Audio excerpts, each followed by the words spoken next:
Ce n'était plus en Allemagne seulement que la voix de Martin Luther se faisait entendre.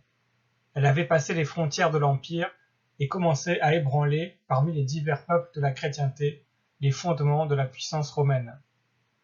Erasme se trouvait à Louvain quand les écrits de Luther parvinrent dans les Pays-Bas.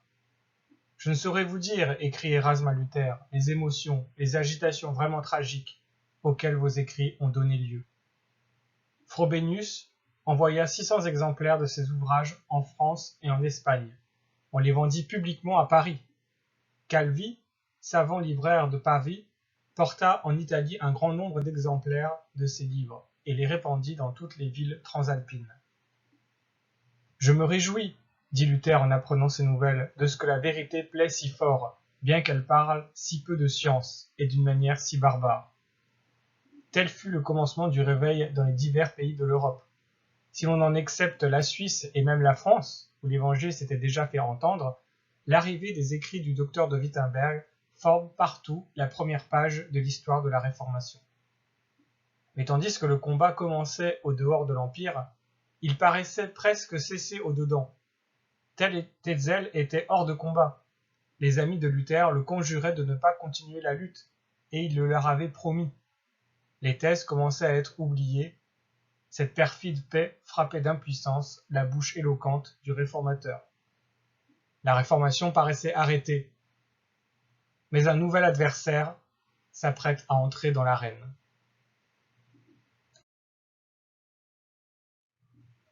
Avant qu'il ne commence sa carrière de réformateur, Luther avait publié une série de 99 thèses sur le thème de la liberté. Il les avait envoyées à l'un de ses amis, un professeur distingué nommé Jean Meyer, qui enseignait alors à l'université d'Ingolstadt en Bavière. Il était né à Eck, village de Souabe, et on l'appelait communément le docteur Eck. « Je vous envoie mes propositions, dit Luther.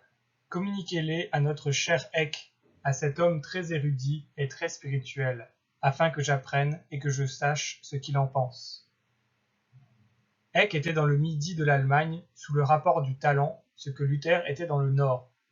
C'étaient les deux théologiens les plus marquants de l'époque, quoique ayant des tendances bien différentes.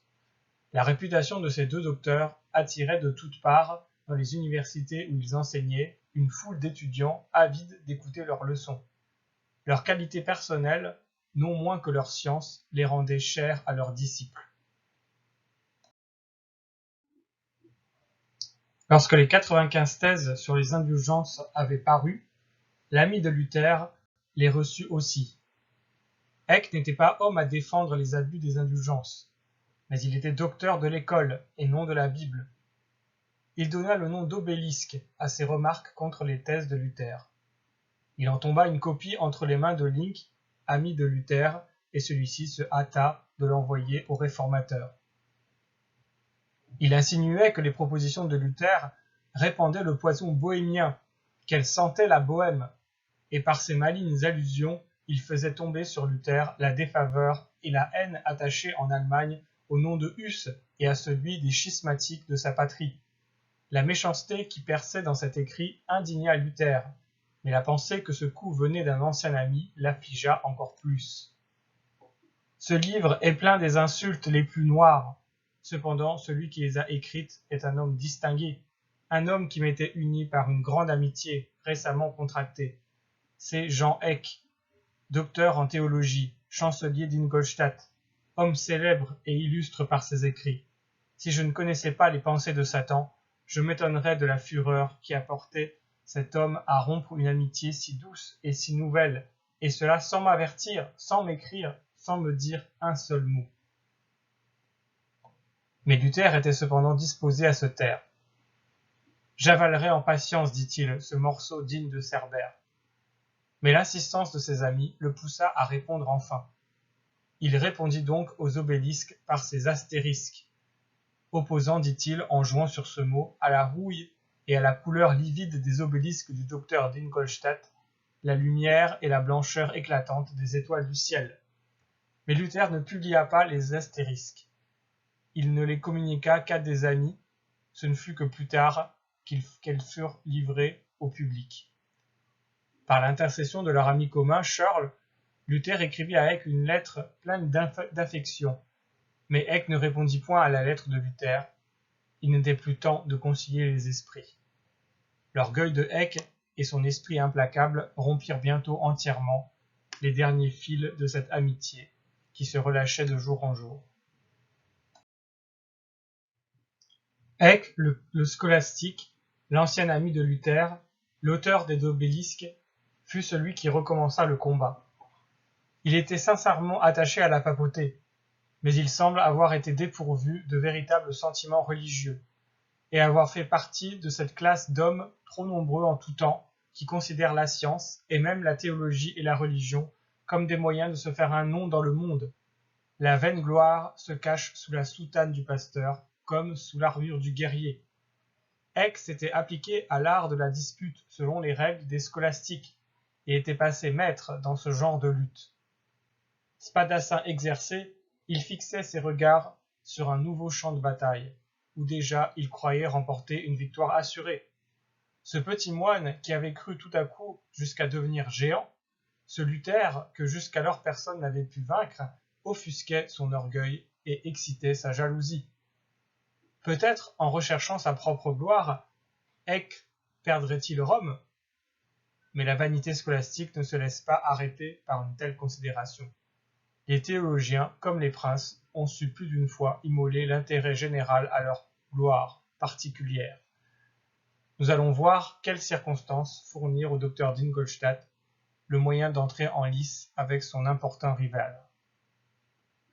Le collègue de Luther, Karlstadt, avait publié contre les obélisques du docteur Eck des thèses où il défendait Luther et la foi qui leur était commune. Eck, désireux de saisir une occasion si favorable, avait jeté le gant à Karlstadt. L'impétueux Karlstadt l'avait relevé. On convint que Leipzig serait le lieu de la discussion. Telle fut l'origine de cette dispute de Leipzig devenue si célèbre. Eck se souciait assez peu de combattre Karlstadt, et même de le vaincre. C'était à Luther qu'il en voulait. Il mit donc tout en œuvre pour l'attirer sur le champ de bataille, et publia à cet effet 13 thèses qu'il dirigea contre les doctrines principales déjà professées par le réformateur.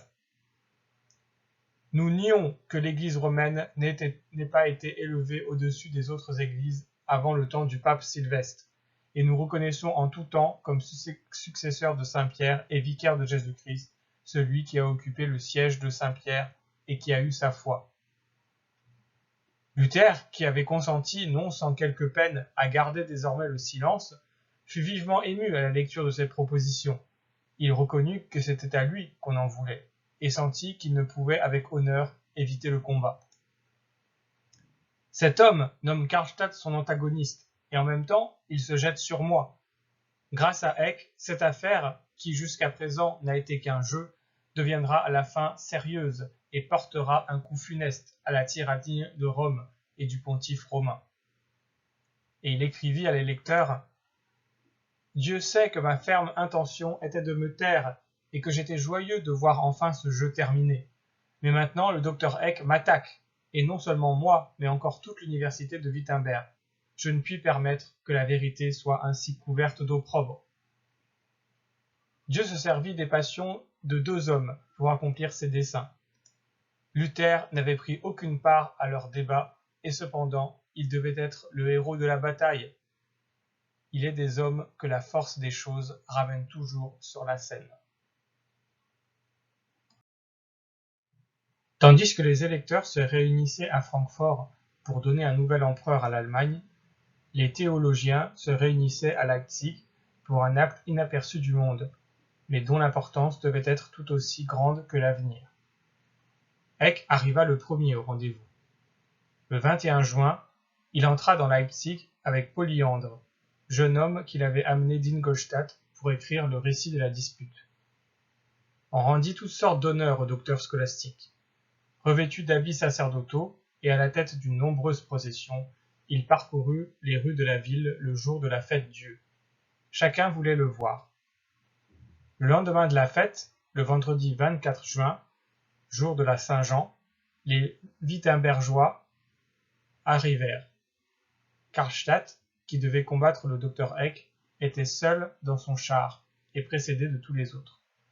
Le duc Barnin de Poméranie, qui étudiait alors à Wittenberg et qui avait été élu recteur de l'université, venait ensuite dans une voiture découverte. À ses côtés étaient assis les deux grands théologiens, les pères de la Réformation, Mélenchon et Luther. Mélenchon n'avait pas voulu quitter son ami, Luther lui-même avait désiré que son ami l'accompagnât. Mais ce n'était pas là tout le cortège de Wittenberg. Des étudiants accompagnaient en grand nombre leur maître. Eck prétend qu'il y en avait jusqu'à 200. Armés de piques et de hallebardes, ils entouraient les chars des docteurs, prêts à les défendre et fiers de leur cause. Le duc Georges de Saxe avait fait préparer une grande salle dans son palais. On y avait élevé 2 chaires, en face l'une de l'autre. Des tables y étaient placées pour les notaires chargés de coucher par écrit la dispute, et des bancs pour les spectateurs. Les chaires et les bancs étaient recouverts de belles tapisseries. À la chaire du docteur de Wittenberg était suspendu le portrait de Saint-Martin, dont il portait le nom. À celle du docteur Eck, le portrait du chevalier Saint-Georges. Nous verrons, dit le présomptueux Eck, en regardant cet emblème, si je ne me mettrai pas à cheval sur mes ennemis. Tout annonçait l'importance qu'on attachait au combat. Le 27 juin était le jour fixé pour le commencement de la dispute. Dès le matin, on se rassembla dans le collège de l'université, et de là on se rendit en procession à l'église de Saint-Thomas, où une messe solennelle fut célébrée.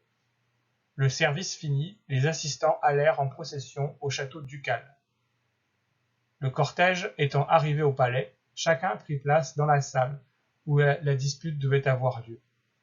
Une musique religieuse retentit sous les voûtes de la salle. Toute l'assemblée se mit à genoux et l'hymne antique pour l'invocation du Saint-Esprit, Veni Sancte Spiritus, fut chanté. Heure solennelle dans les faces de la Réformation. 3 fois l'invocation fut répétée, et pendant que ce chant grave se faisait entendre, réunis, confondus, les défenseurs de l'ancienne doctrine et les champions de la doctrine nouvelle, les hommes de l'Église du Moyen-Âge et ceux qui voulaient rétablir l'Église des apôtres, inclinaient très humblement leur front vers la terre.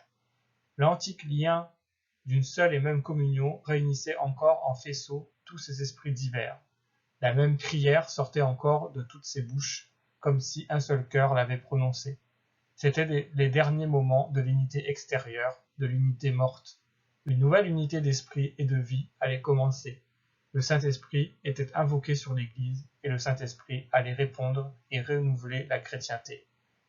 Les chants et la prière finis, on se releva, la dispute devait commencer.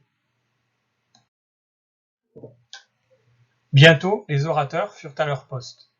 Afin qu'on puisse mieux se les représenter, nous donnerons leurs portraits tels qu'ils ont été tracés par l'un des témoins les plus impartiaux de la lutte. Martin Luther est de taille moyenne, et si maigre à cause de ses nombreuses études qu'on peut presque compter ses os.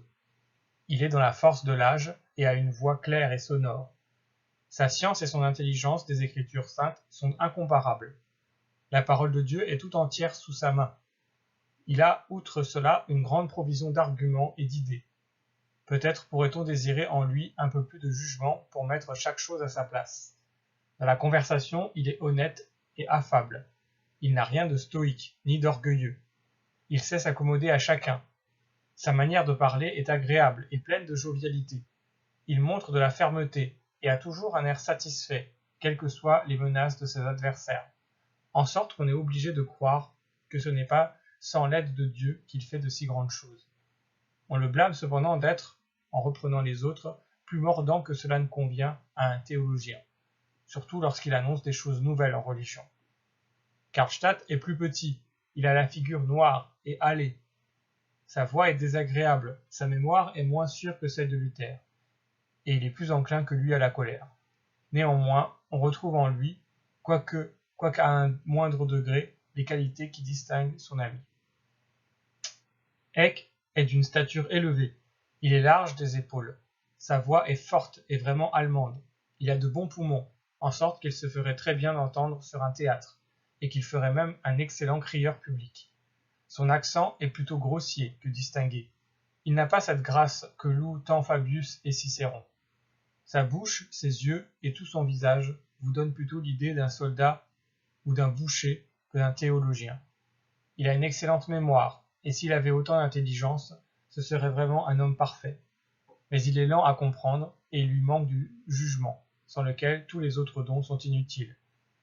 Aussi, en disputant, entasse-t-il sans choix et sans discernement une masse de passages de la Bible, de citations des pères et de preuves en tout genre.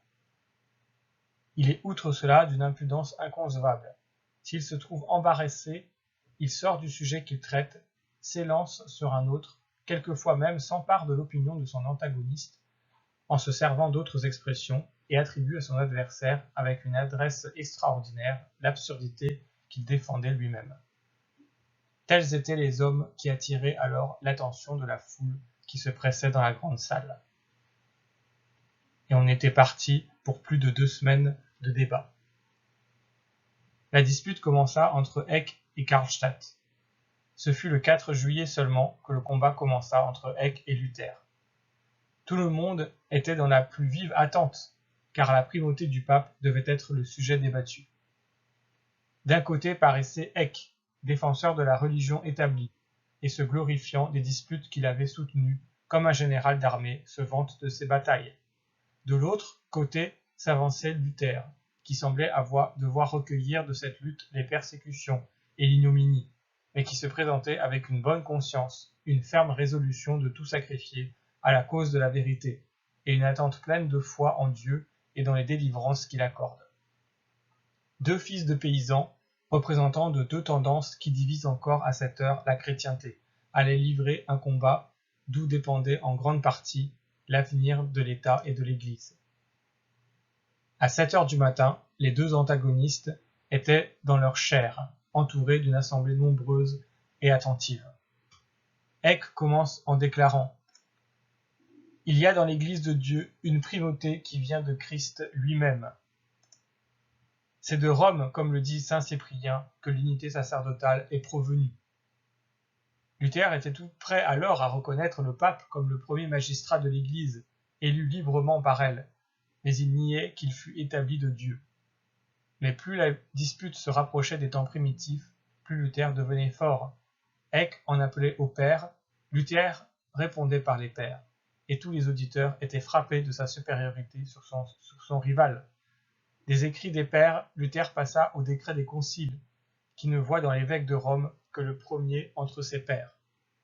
Eck en vient à l'écriture. La primauté de l'Église de Rome est de droit divin.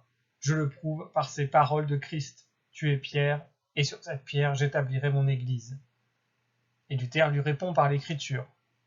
Personne ne peut poser d'autre fondement que celui qui a été posé, savoir Jésus-Christ. Pierre lui-même appelle Christ la pierre angulaire et vive sur laquelle nous sommes édifiés pour être une maison en esprit. Quand même saint Augustin et tous les pères diraient que l'apôtre est la pierre dont Christ parle, moi seul je leur résisterai, appuyé sur l'autorité de la Sainte Écriture. Eck était étonné, mais il n'était pas battu. Dès les temps primitifs, il a été reconnu par tous les bons chrétiens que l'Église de Rome tient sa primauté de Christ lui-même et non du droit romain. Luther répondit en disant que les Grecs n'avaient pas reconnu le pape et pourtant n'avaient jamais été déclarés hérétiques, que l'Église grecque avait subsisté, subsistait et subsisterait sans le pape et qu'elle appartenait à Christ aussi bien que l'Église de Rome.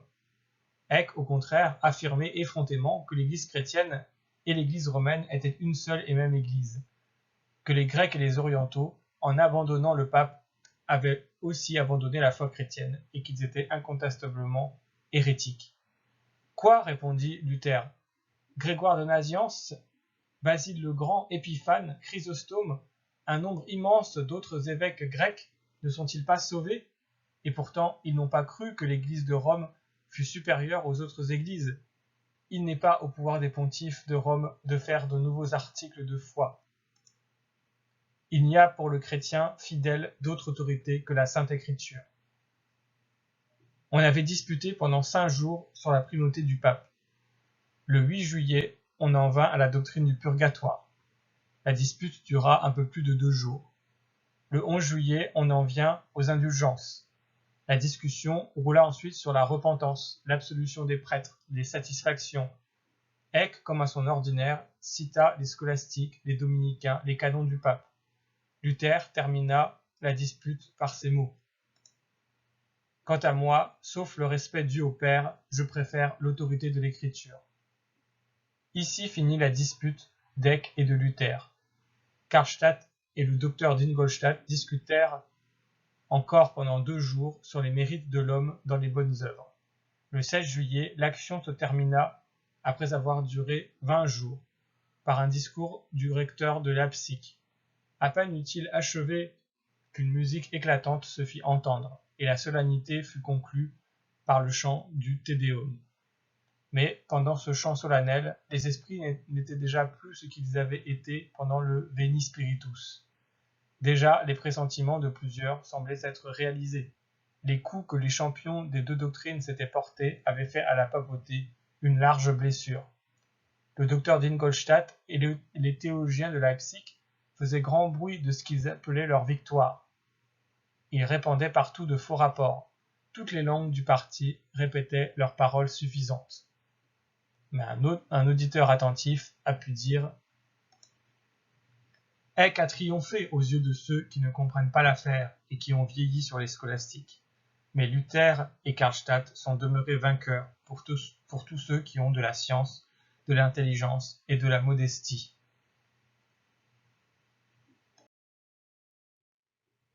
Il arriva pendant la dispute que Eck eut recours à un artifice méprisable, odieux, qui devait, sinon vaincre son adversaire, du moins le jeter dans un grand embarras. Si l'accusation d'être un bohémien, un hérétique, un hussite plane sur Luther, il est vaincu, car les bohémiens sont détestés dans l'Église. Le lieu du combat n'était pas éloigné des frontières de la Bohême. La Saxe, à la suite de la condamnation prononcée par le concile de Constance contre Jean Hus, avait été exposée à toutes les horreurs d'une guerre longue et ruineuse. Elle se faisait une gloire d'avoir alors résisté aux Hussites. L'université de Leipzig avait été fondée en opposition à la tendance de Jean Hus, et la dispute avait lieu en présence de princes, de nobles et de bourgeois dont les pères avaient succombé dans cette lutte célèbre. Donner à entendre que Luther et Hus sont d'accord, c'est porter au premier le coup le plus terrible. C'est à cette ruse de guerre que le docteur d'Ingolstadt a recours. Il dit « Je demande pardon au vénérable père si la dispute actuelle m'a rappelé ces hérétiques, car les conclusions que le docteur a prises favorisent tout à fait ces erreurs. On assure même que les Hussites s'en glorifient hautement. » Eck avait bien calculé. Tous ses partisans accueillirent avec une grande faveur cette perfide insinuation. Il eut un mouvement de joie dans l'auditoire. Luther condamna immédiatement les chrétiens de la Bohême, mais plus tard il se sentit mal à l'aise. N'avait-il pas été trop loin? N'ont-ils pas maintenu des doctrines que Luther soutient à cette heure? Il vit combien le pas où il se trouvait engagé était difficile. S'élèvera-t-il contre un concile qui a condamné Jean Hus, ou reniera-t-il cette grande idée d'une Église universelle de Christ qui s'était emparée de son âme? L'inébranlable Luther n'hésita pas. Aussi, l'assemblée s'étant de nouveau réunie à 2h après-midi, il prit la parole et dit avec fermeté « Parmi les articles de Jean Hus et des Bohémiens, il en est de très chrétiens. C'est une chose certaine. Que ce soit Wycliffe, que ce soit Hus qui l'ait dit, peu importe, c'est la vérité. » L'effet le plus puissant de cette discussion s'accomplit en Luther lui-même. La théologie scolastique, dit-il, s'écroula alors entièrement à mes yeux sous la présidence triomphante du docteur Eck. Le voile que l'école et l'Église avaient tendu ensemble devant le sanctuaire fut déchiré pour le réformateur du haut jusqu'en bas. Contraint à des recherches nouvelles, il parvint à des découvertes inattendues. Il vit avec autant d'étonnement que d'indignation le mal dans toute sa grandeur. Sondant les annales de l'Église, il découvrit que la suprématie de Rome n'avait d'autre origine que l'ambition d'un côté et une crédule ignorance de l'autre. Au point de vue étroit sous lequel il avait jusqu'alors envisagé l'Église en succéda un plus large et plus profond. Il reconnut dans les chrétiens de la Grèce et de l'Orient de véritables membres de l'Église catholique, et au lieu d'un chef visible, assis au bord du Tibre, il adora comme chef unique du peuple de Dieu ce Rédempteur invisible, éternel, qui, selon sa promesse, est tous les jours au milieu de tous les peuples de la terre, avec ceux qui croient en son nom. L'Église latine ne fut plus pour Luther l'Église universelle. Il vit tomber les étroites barrières de Rome et poussa un cri de joie en découvrant bien au-delà le glorieux domaine de Jésus-Christ. Dès lors, il comprit qu'il pouvait être membre de l'Église de Christ sans l'être de l'Église du Pape. Mais les écrits de Jean Hus firent surtout sur lui une forte impression. Il y retrouva, à sa grande surprise, la doctrine de saint Paul et de saint Augustin, cette doctrine à laquelle il n'était arrivé lui-même qu'après tant de combats. J'ai cru, j'ai enseigné sans le savoir toutes les doctrines de Jean Hus. Staupitz de même. Bref, sans nous en douter, nous sommes tous hussites. Saint Paul, saint Augustin eux-mêmes le sont. Plus tard, il ira plus loin encore en déclarant « Je dis maintenant non pas quelques articles, mais tous les articles de Jean Hus sont tout à fait chrétiens. Le pape, en condamnant Hus, a condamné l'Évangile. J'ai fait 5 fois plus que lui, et pourtant je crains fort de n'avoir pas fait assez. » Les paroles de Luther avaient pénétré avec une puissance irrésistible dans l'esprit de ses auditeurs. Plusieurs de ceux qui chaque jour avaient rempli la salle du château furent subjugués par la vérité. Ce fut même au milieu de ses adversaires les plus prononcés qu'elle fit surtout des conquêtes. Le secrétaire du docteur Eck, son familier, son disciple Polyandre, fut gagné à la Réforme, et dès l'an 1522, il prêcha publiquement l'Évangile à Leipzig. Les étudiants sentirent la différence qu'il y avait entre l'esprit et la vie du docteur de Wittenberg et les distinctions sophistiques et spéculations vaines du chancelier d'Ingolstadt. Ils voyaient Luther s'appuyant sur la parole de Dieu, ils voyaient le docteur Eck ne se fondant que sur les traditions des hommes. L'effet fut prompt.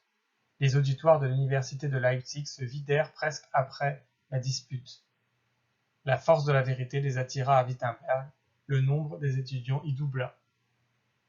Plus Eck était faible, plus il criait fort. Il prétendait par ses rodomontades et ses accusations s'assurer la victoire qui avait échappé à ces disputes. Les moines et tous les partisans de Rome répondaient à ces cris par les leurs.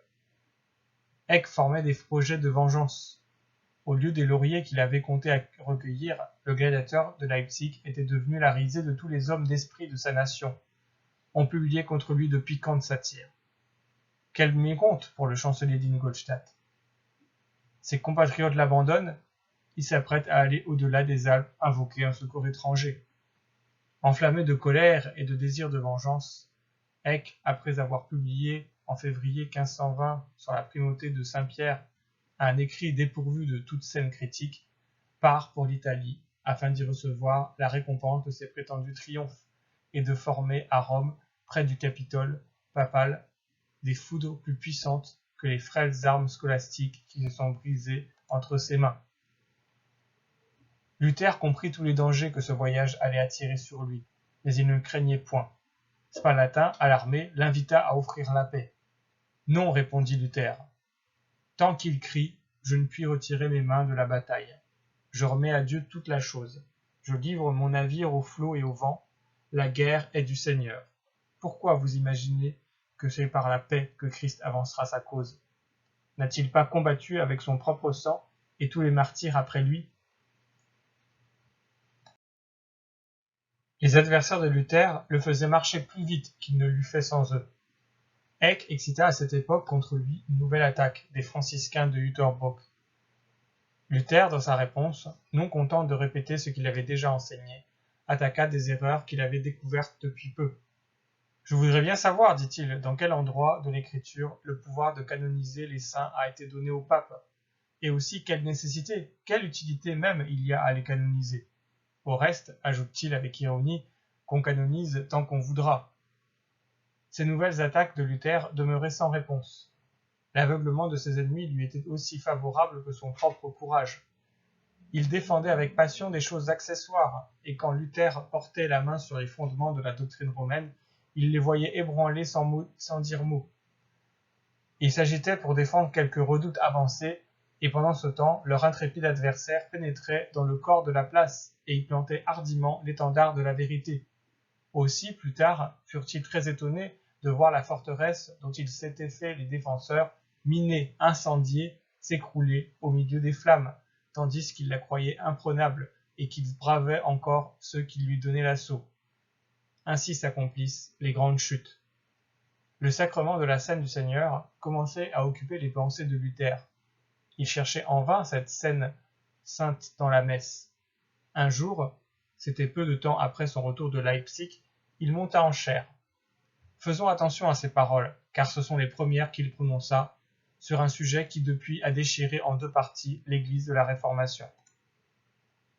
Il y a dans le Saint-Sacrement de l'autel trois choses qu'il faut connaître.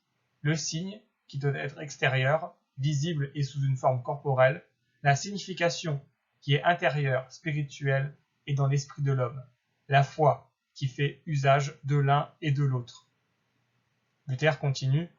Il n'y a pas d'union plus intime, plus profonde, plus indivisible que celle qui a lieu entre l'aliment et le corps que l'aliment nourrit. Christ s'unit à nous dans le sacrement de telle manière qu'il agit comme s'il était nous-mêmes.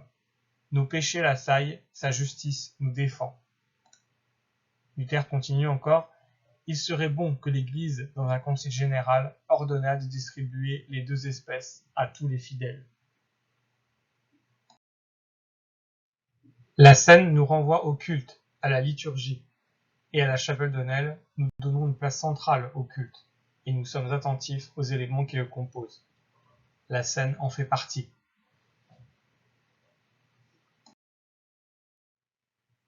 Au commencement de l'année 1520, les deux combattants de Leipzig se positionnent. L'un remue toute la papauté pour frapper son rival, l'autre attend la guerre avec le calme avec lequel on attend la paix. L'année qui s'ouvre verra éclater l'orage. C'est ce que nous verrons la prochaine fois.